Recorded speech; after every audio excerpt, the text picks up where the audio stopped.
Tribal যে আমাদের জনজাতিরা আছেন, বিশেষ করে ভালনারেবল যারা শ্রেণী, তাদের যে প্রকৃত অর্থে তাদের যে ব্যবস্থা সেটা কিন্তু দেখা যায়নি। আমাদের যশস্বী প্রধানমন্ত্রী নরেন্দ্র মোদীজি যখন প্রধানমন্ত্রীর দায়িত্ব নিলেন, তারপর দেখা গেল এই ইএমআরএস আমরা এর আগে এতটা শুনিনি।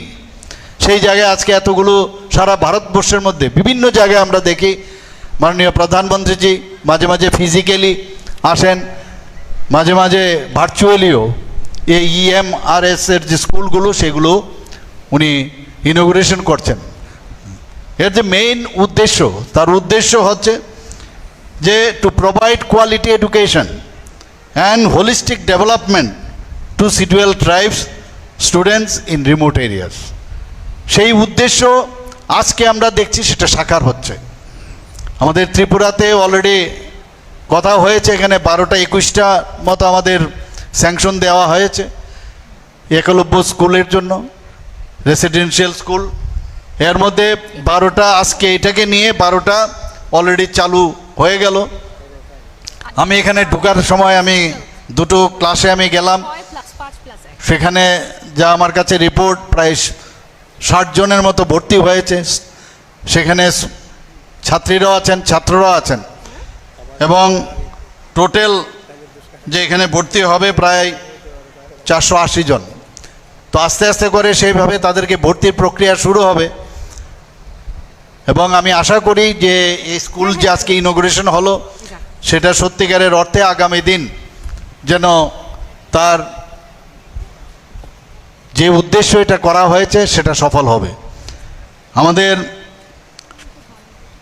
যে এই একলব্য মডেল আবাসিক বিদ্যালয়ের মেইন যে উদ্দেশ্য, যে যারা আমাদের জনজাতি ছেলে মেয়েরা আছেন তাদের যাতে প্রপার কোয়ালিটি এডুকেশন দেওয়া যায়, এবং সেটা ক্লাস 6 থেকে 12 ক্লাস।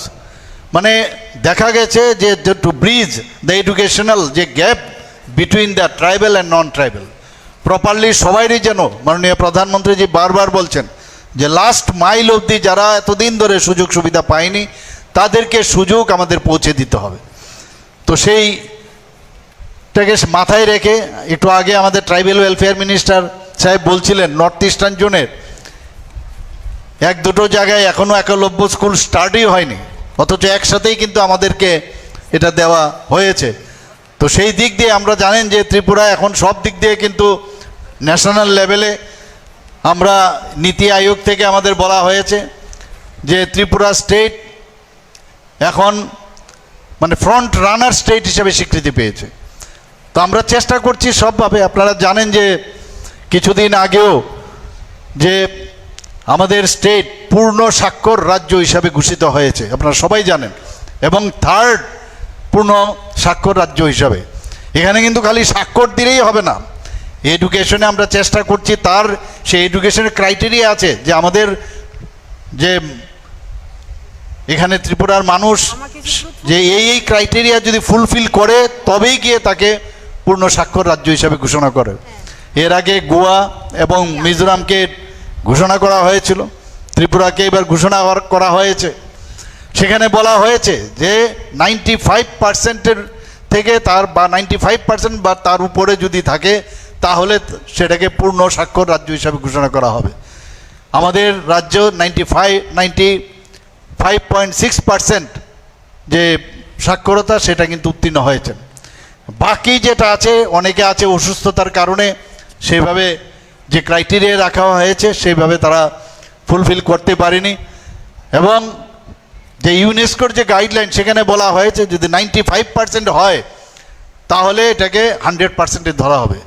সেই দিক দিয়ে কিছুদিন আগে আমরা সেটা সেই যে দিবস পূর্ণরাজ্য স্বাক্ষর হিসাবে যে দিনটা ঘোষণা হয়েছিল সেদিন আমরা কিন্তু সেটা করেছি। একটা সময় ছিল যে ভারতবর্ষে মানুষ পড়তে আসতো, আগে ভারতবর্ষের ইতিহাস সেগুলো মুছে যাচ্ছিল, যে কারণে একলব্য মডেল যে স্কুল রেসিডেন্সিয়াল তার মাধ্যমে আমাদের যে ভারতবর্ষের যে ঐতিহ্য, আমাদের কৃষ্টি সংস্কৃতি সেটিকে মাথায় রেখেই এই যে স্কুলগুলো এখন ভারতবর্ষে এখন শুরু হয়েছে, সেগুলো কিন্তু আগামী দিনে আমরা যে হারিয়েছিলাম, সেই হারানো যে বিষয় সেটা কিন্তু আমরা ফিরে পাবো। আজকে আমরা যদি নালন্দা বিশ্ববিদ্যালয়ের কথা কই, তক্ষশিলার থেকে আরম্ভ করে এরকম বহু পুরনো ইউনিভার্সিটি, সেইগুলো মানুষ বিদেশ থেকে আসতো, কিন্তু আজকে আমরা আমাদের ছেলে মেয়েরা যখন বিদেশে যায় আমরা নিজেকে গর্ববোধ করি, আমরা বাইরের থেকে এখন পড়াশোনা করতে হয়, অথচ আমাদের এখানেই সব ছিল। আমাদের এই মুঘল ইংরেজ এতদিন শাসন করার সুবাদে আমাদের যে কৃষ্টি সংস্কৃতি এবং আমাদের যে শিক্ষা দীক্ষা সব দিকে উন্নয়ন, সেগুলো কিন্তু আস্তে আস্তে করে বিলুপ হয়ে গেছিলো। মাননীয় প্রধানমন্ত্রী জিকে সেগুলোকে আবার পুনরুদ্ধার করার চেষ্টা করছেন। শুধু তাই নয়, এই যে স্কুলগুলো, তাতে করে আমাদের যে cultural preservation, this is very important. একটু আগে আমরা যখন এখানে প্রোগ্রাম শুরু করছিলাম, আমাদের যে স্টুডেন্টসরা এখানে পারফরমেন্স তারা করলেন, তাতে করে এই যে কালচারগুলো সেগুলোকে আমাদের প্রিজার্ভ করতে হবে এবং তাদের যে ভাষা, তাদের যে সংস্কৃতি, সেটাকে প্রিজার্ভেশন এই এডুকেশনের মাধ্যমে আমাদের মূল যে রুট, সেই রুট কিন্তু আমাদের যতই আমরা মডার্ন এডুকেশন আমরা নেই, কিন্তু মূল যে আমাদের যে সংস্কৃতি সেটাকে কিন্তু আমাদের সবসময় মনে রাখতে হবে, সেই দিশায় আমাদের কাজ করতে হবে এবং আমাদের যে ট্রেডিশন সেটাকেও বজায় রাখতে হবে। এখানে এই স্কুল থেকে বা অন্যান্য যে আজকে 12টা স্কুল এখানে শুরু হয়েছে, সেই 12টা স্কুলের, ওকে একটু শুইয়ে দাও, শুইয়ে দাও, শুইয়ে দাও, ওকে একটু শুইয়ে দাও, পাটি উপরের দিকে উঠিয়ে দাও, না হাঁটিয়ে শুইয়ে দাও। আমি হ্যালো, ওকে ওখানেই শুইয়ে দাও, ওখানেই শুইয়ে দাও, পাগুলো উঠিয়ে দাও উপরে, শুয়ে দাও, পাগুলো উঠিয়ে দাও। হ্যাঁ, বেশ হবে গেলেটাকে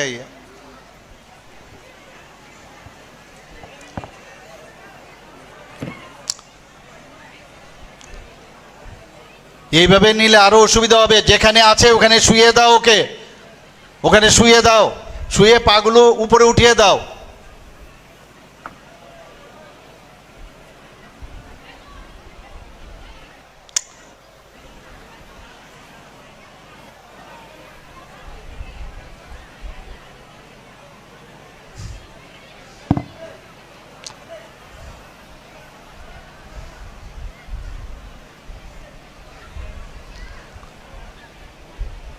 পাটা উপরে উঠিয়ে দাও।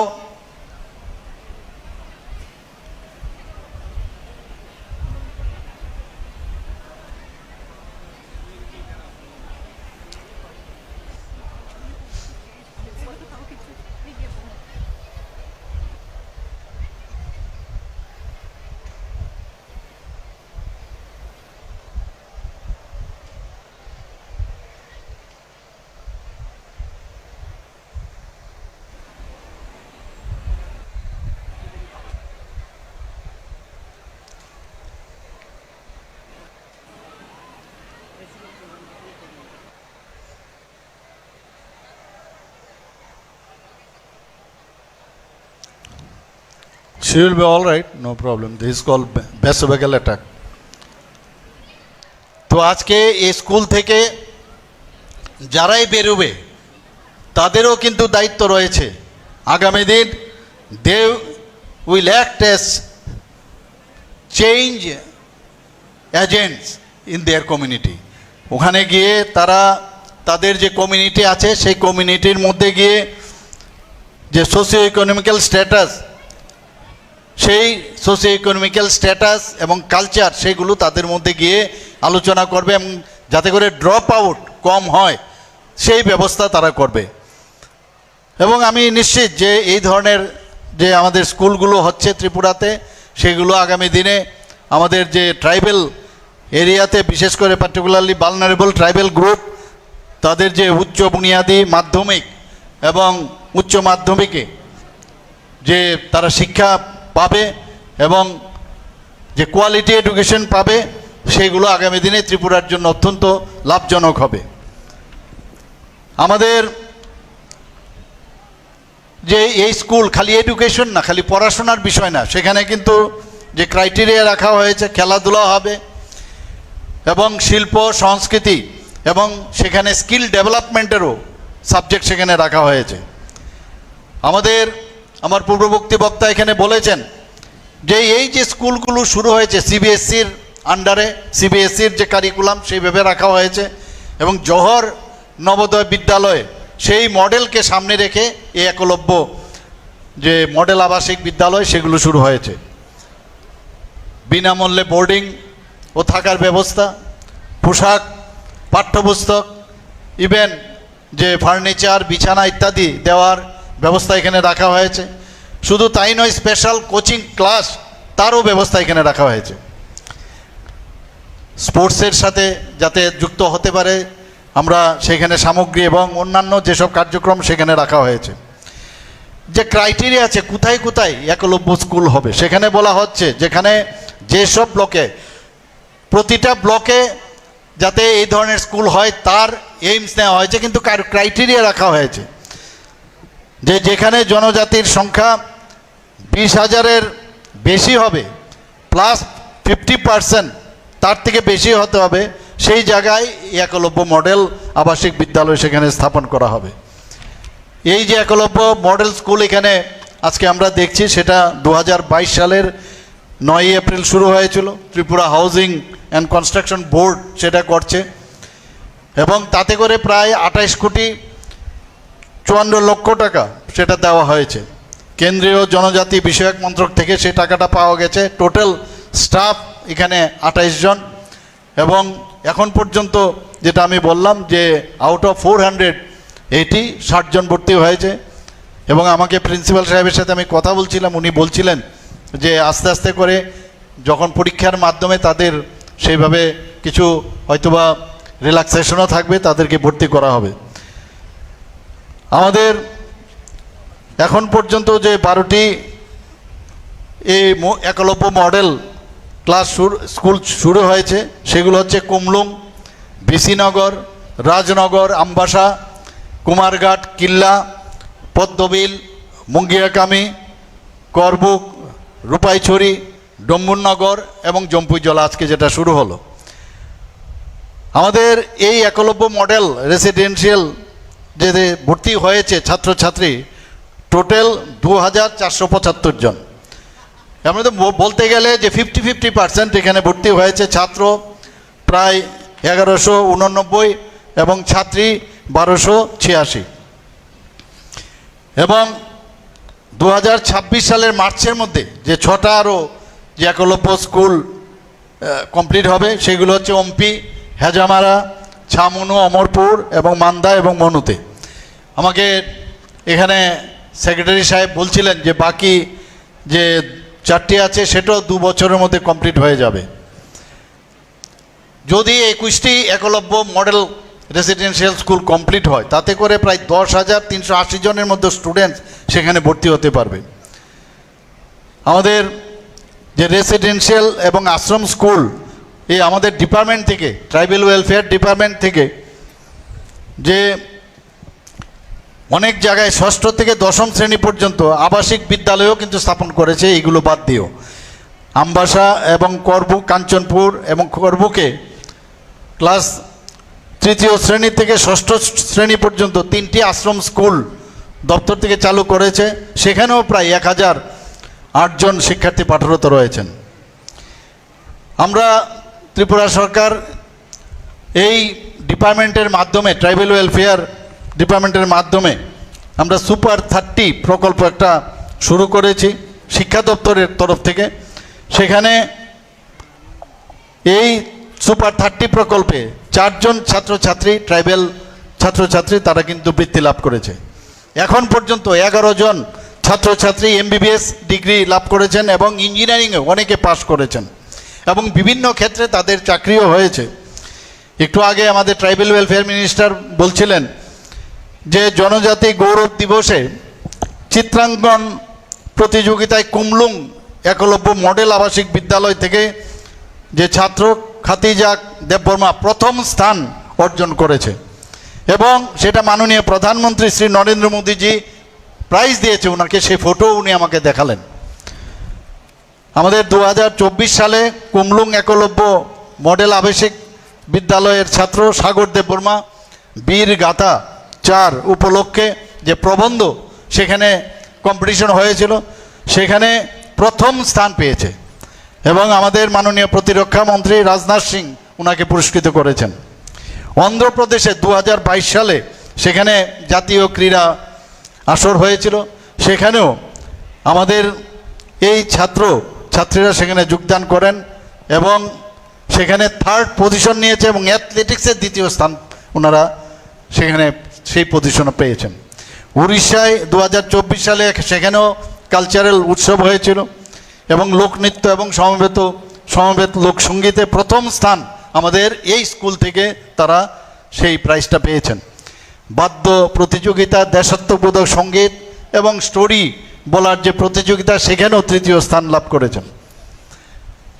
আমাদের মাননীয় প্রধানমন্ত্রীজি যখন উনি দায়িত্ব নিলেন তারপর আমরা দেখতে পাচ্ছি 2019 থেকে জনজাতিদের উন্নয়নে কি কাজ করেছেন, কিভাবে সম্মান দিতে হয়। আমরা সবাই জানি যে আমাদের যিনি মাননীয় রাষ্ট্রপতি দ্রৌপদী মুর্মুজি একজন ট্রাইবেল থেকে এসছেন, সেখান থেকে আজকে উনি রাষ্ট্রপতি হয়েছেন। আমাদের ত্রিপুরার থেকে এই রাজ পরিবারের একজন সন্তান, কৃতি সন্তান জিষ্ণু দেববর্মা মহোদয়কে ত্রিপুরার মতো একটা ছোট রাজ্য থেকে তেলেঙ্গানার মতো একটা বড় রাজ্যেতে ওনাকে গভর্নর হিসাবে নিয়োগ করেছেন। সেটা একমাত্র সম্ভব হয়েছে মাননীয় প্রধানমন্ত্রীজির কারণে। আমরা ত্রিপুরার সরকার আমরা চাইছি যে এখানে আর্থসামাজিক উন্নয়ন আমাদের এই জনগোষ্ঠীর মধ্যে হোক। আমাদের এখানে যে এডুকেশন ডিপার্টমেন্টের তরফ থেকে এবং ট্রাইবেল ওয়েলফেয়ারের যৌথ যে ব্যবস্থাপনায় আমরা 3টে যে হোস্টেল 3টা ডিগ্রি কলেজে আমরা করেছি, একটা মহিলা কলেজে আগরতলায়, একটা আম্বেদকর কলেজে ফটিকরায়, একটা গন্ডাচড়া সরকারি কলেজে, সেটা আমরা করেছি। হোস্টেলের যে আবাসিকরা আছেন তাদের 2023 সালে 55 রুপিস দেওয়া হতো, সেটাকে বৃদ্ধি করে আমরা এখন ₹80 করেছি। এখানে 460টি হোস্টেল, যেটা সেখানে প্রায় 34,000-এরও যারা ছাত্রছাত্রীরা আছেন তাতে করে উপকৃত হয়েছেন। এই যে আমরা 55 থেকে 80 টাকা বৃদ্ধি করেছি। 6ষ্ঠ থেকে 8ম শ্রেণীর ছাত্রছাত্রীরা যাদের প্রি মেট্রিক স্কলারশিপ সেখানেও আমরা সাধারণত দিয়ে থাকতাম, সেখানে 400 টাকা আগে দেওয়া হতো, সেখানে 1000 টাকা আমরা বৃদ্ধি করেছি। আমরা উপযুক্ত যারা ছাত্রছাত্রীরা আছেন তাদের বিনামূল্যে পাঠ্যপুস্তক, মেধা পুরস্কার, মূল বিষয়গুলোর উপর কোচিং দেওয়ারও আমরা ব্যবস্থা করেছি। উচ্চশিক্ষায় যদি কোনো ট্রাইবেল ছেলেমেয়েরা পড়তে যায় তাদেরকে এককালীন একটা আর্থিক সহায়তা, সেই প্রকল্প সেটা চালু আছে এবং সেইভাবে আমরা তাদেরকে দিচ্ছি। এখানে একটু আগে আমি কথা বলছিলাম মঞ্চে যে জনজাতি যে হোস্টেলগুলো আছে সেখানে স্মার্ট ক্লাসরুম চালু করারও একটা চিন্তাভাবনা হচ্ছে, তারও প্রক্রিয়া এখানে চলছে। আমাদের 29টি নতুন হোস্টেল অলরেডি নির্মিত হয়েছে এবং 44 জনজাতি বিদ্যালয় অলরেডি তৈরি হয়েছে। একটু আগে আমাদের মাননীয় মন্ত্রী বলছিলেন এবং সেই বিষয়ে আবার আমি আপনাদের সামনে বলছি যে যখন উনি বলছিলেন যে বিভিন্ন হোস্টেলগুলোতে যে ওয়ার্ডান না থাকাতে অনেক অসুবিধা হচ্ছিল, তো আউটসোর্সিংয়ের মাধ্যমে যাতে নেওয়া হয় তার জন্য আমরা ক্যাবিনেটে সেই ডিসিশন আমরা নিয়েছি। আপনারা সবাই জানেন যে 2টি সিনথেটিক ফুটবল টার্ফ যাতে আমাদের ছেলে মেয়েরা ভালো করে খেলাধুলা করতে পারে। আমি দেখেছি বিভিন্ন জায়গায় খেলাধুলার সময় আজকাল দেখা গেছে আমাদের জনজাতি গোষ্ঠীর ছেলে মেয়েরা অনেক ভালো খেলাধুলায়, তো আমরা ফুটবলের এখানে 2টো টার্ফ সিনথেটিক ফুটবল টার্ফ আমরা নির্মাণ করেছি, আরেকটি অলরেডি তৈরির চলছে। Football is game, drugs are same, সেটাকে মাথায় রেখে আমরা বিভিন্ন জনজাতি যে হোস্টেল সেখানে ফুটবল প্রতিযোগিতার একটা আসর আমরা করেছি। সেখানে মুখ্যমন্ত্রী জনজাতি উন্নয়ন মিশনের অধীনে 50টি হোস্টেলে যাতে সৌর বিদ্যুৎ ও জল পরিশোধনের ব্যবস্থা করা যায় তার জন্য 19 কোটি টাকা আমরা দিয়েছি। আপনারা শুনে খুশি হবেন যে চিফ মিনিস্টার ট্রাইবাল ডেভেলপমেন্ট মিশনের আওতায় বিভিন্ন যে কম্পিটিশন হয়, অনেকে বিভিন্ন কম্পিটিশনে যেতে চাই, সেটা ইউপিএসসি হোক আইএসসি হোক, আইপিএসসি হোক, আইএফএসসি হোক, টিপিএসসি ইত্যাদি, টিএফএসসি হোক, সব জায়গায় যাতে ওরা সে ভালোভাবে তারা পড়াশোনা করতে পারে তার জন্য সুপার 100 স্কিম আমরা চালু করেছি এবং এই বাজেটে আমরা সেই যে আর্থিক সংস্থান সেটা আমরা এখানে রেখেছি। জনজাতি লোকসঙ্গীত, লোকনৃত্য, হস্তকারু, হস্তশিল্প ইত্যাদির বিষয়ের উপর কর্মশালা এবং শিক্ষামূলক ভ্রমণ এবং মেলার আয়োজনের জন্য এবারের বাজেটে আমরা প্রতি বছর আমরা 3 কোটি টাকা করে, এবছর তো রেখেছি, সামনের বাজেটও আমরা সেইভাবে আমরা রাখবো। 100 শয্যা বিশিষ্ট আরও নতুন 3টি এসটি হোস্টেল স্থাপন করা হবে এবং 50 শয্যা বিশিষ্ট 60টি নতুন যে এসটি হোস্টেল স্থাপন করা হবে। আমাদের ত্রিপুরাতে আগে আমরা পড়াশোনার জন্য 11th ক্লাস হয়ে হোক, 12th ক্লাস হয়ে হোক, পাশ করার পরে আমরা বুঝতাম কোথায় যাব।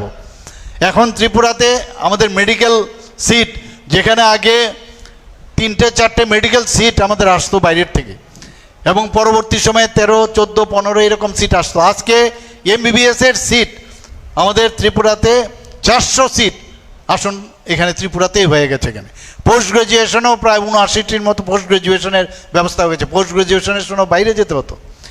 তো এখনের যারা ছেলে মেয়েরা আছেন তাদের কিন্তু অনেক সুযোগ সুবিধা এখন এখানে হয়ে গেছে। এখানে মেডিকেলের সুবিধা, ডেন্টাল কলেজ, এখানে গভর্নমেন্ট ডেন্টাল কলেজ শুরু হয়েছে। আগে 50টা সিট দিয়ে আমরা শুরু করেছিলাম, সেখানে আজকে 63 এখানে আসন সংখ্যা হয়েছে। তো ডেন্টিস্ট্রিতেও এখন পড়ার সুযোগ রয়েছে, আগে একটা মাত্র সিট ছিল ত্রিপুরাতে। বিএসসি নার্সিং, সেখানেও একটা সিট ছিল, আজকে বিএসসি 50 আসনের বিএসসি নার্সিংয়ের ব্যবস্থা কলেজ আমরা স্টার্ট করেছি এখানে। ফার্মেসি কলেজ এখানে হয়েছে। বিভিন্ন প্যারামেডিক্সের যে ইনস্টিটিউট সেখানে প্রচুর ত্রিপুরাতে এখানে শুরু হয়েছে বিয়ে। এখানে আমরা যে একটা মেডিকেল হাব তৈরির চিন্তা ভাবনা এখানে করছি বন্ধুগণ। তাছাড়া আপনারা জানেন যে ত্রিপুরাতে যেহেতু আজকে ভারতবর্ষের মধ্যে নিচের দিক থেকে ল অ্যান্ড অর্ডারের কথা যদি আমরা বলি 3rd পজিশনে, তো মানুষ এখন ত্রিপুরাতে আসতে চাইছে। প্রচুর ইউনিভার্সিটি ত্রিপুরাতে হচ্ছে, অনেকে পাইপলাইনে আছে। তো পড়াশোনার একটা দিগন্ত এখানে প্রসার হবে, আমি এতটুকু বলতে পারি। আমাদের এখানে অলরেডি আমাদের ত্রিপুরা ইউনিভার্সিটি, যেটা সেন্ট্রাল ইউনিভার্সিটি আছে, ন্যাশনাল ল ইউনিভার্সিটি এখানে হয়েছে। এখানে সেন্ট্রাল সাংস্কৃতিক ন্যাশনাল আমাদের যে সংস্কৃতি ইউনিভার্সিটি এখানে হয়েছে। আমাদের স্টেট ইউনিভার্সিটি, এমবিবি ইউনিভার্সিটি আছে, এখানে টিআইটি আছে, এনআইটি আছে। তো সব দিক দিয়ে আমাদের যে ইউনিভার্সিটিগুলো বিভিন্নভাবে এখানে আসছে। এখানে আমাদের যে ন্যাশনাল ফরেন্সিক ইউনিভার্সিটি এখানে অলরেডি স্টার্ট হয়ে গেছে। এখানে Aryabhatta university, international Buddha university, skill university ইত্যাদি ইউনিভার্সিটি এখানে চলে আসছে। ট্রিপল আইটি এখানে চলে আসছে। কাজে আগামী দিন এখানে এডুকেশন হাব, মেডিকেল হাব ইত্যাদি বিষয়ে আমরা কিন্তু আমাদের সরকার আমরা চাইছি যে আমাদের জনজাতি গোষ্ঠীরই হোক, জনজাতি সবার জন্যই সেখানে যেন তাদের সুযোগ হয়, সেই ব্যবস্থা আমরা করছি। আমি আজকের এই অনুষ্ঠানে আমি আসার পরেই প্রথম আমি এত সুন্দর বিল্ডিং আমি দেখলাম, একলব্য স্কুল। এর আগে আমি বাইরের থেকে দেখতাম, আমার কাছে খুবই ভালো লাগলো। এত সুন্দরভাবে মাননীয় প্রধানমন্ত্রীজি যেটা চাইছেন যে জনজাতি গোষ্ঠীর উন্নয়ন যাতে হয়, সেটা কিন্তু আজকে আমি এখানে দেখতে পেলাম। আশা করি আগামী দিন তার থেকে যারা স্টুডেন্টরা বেরোবে আজকে রাজ্যের জন্য এবং দেশের জন্য এবং আমাদের যে কৃষ্টি সংস্কৃতি সেটাকে মাথায় রেখে আমরা সবাই কাজ করব এবং আমাদের ত্রিপুরা রাজ্য যেন শ্রেষ্ঠ রাজ্য হয়, ভারত যেন শ্রেষ্ঠ দেশ হয়, সেই দিশায় আমরা কাজ করব। সবাইকে আমি ধন্যবাদ জানিয়ে আমার বক্তব্য শেষ করছি। হাম্বাই, নমস্কার। Sir, thank you so much for your kind and valuable words. We are almost at the end of today's program. Now, I would like to request Srimati Sumitra Debar, TCS Grade 1, Member Secretary TTW REIS, to deliver the vote of thanks. Ma'am, please.